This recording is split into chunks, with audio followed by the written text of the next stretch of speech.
Bienvenue dans le premier épisode de l'Info des RH, le rendez-vous qui explore les enjeux des ressources humaines. Aujourd'hui, nous abordons une question qui suscite de nombreux débats: le télétravail est-il un allié ou un ennemi du bien-être au travail? Depuis la pandémie de Covid-19, le télétravail s'est imposé comme une nouvelle norme pour de nombreuses entreprises. Si certains y voient une opportunité d'équilibre entre vie professionnelle et vie personnelle, d'autres pointent les risques d'isolement et de surcharge mentale.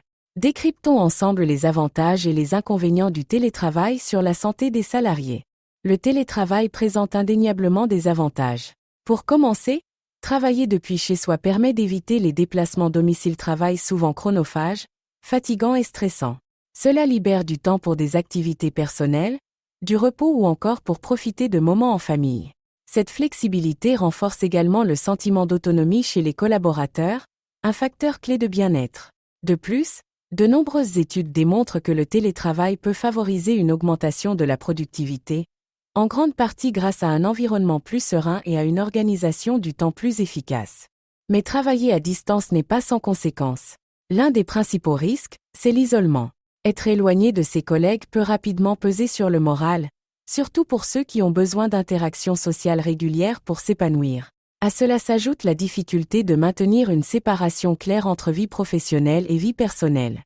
Certains collaborateurs se sentent obligés de rester connectés en permanence, ce qui peut entraîner une fatigue mentale et une perte de repères. Le phénomène du toujours disponible est d'ailleurs l'une des causes principales de burn-out chez les télétravailleurs. Alors, comment tirer le meilleur parti du télétravail sans en subir les effets négatifs? L'essentiel est de trouver un équilibre.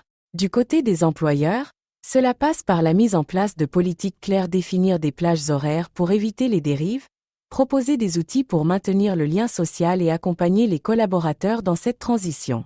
Du côté des salariés, il est crucial d'instaurer des routines et de respecter les limites. Aménager un espace de travail dédié, prendre des pauses régulières et savoir déconnecter sont des gestes simples, mais essentiels. Finalement, le télétravail n'est ni un allié absolu ni un ennemi déclaré du bien-être. Tout dépend de la manière dont il est mis en œuvre et vécu.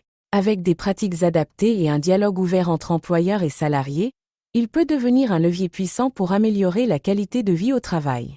Merci d'avoir écouté cet épisode de l'Info des RH.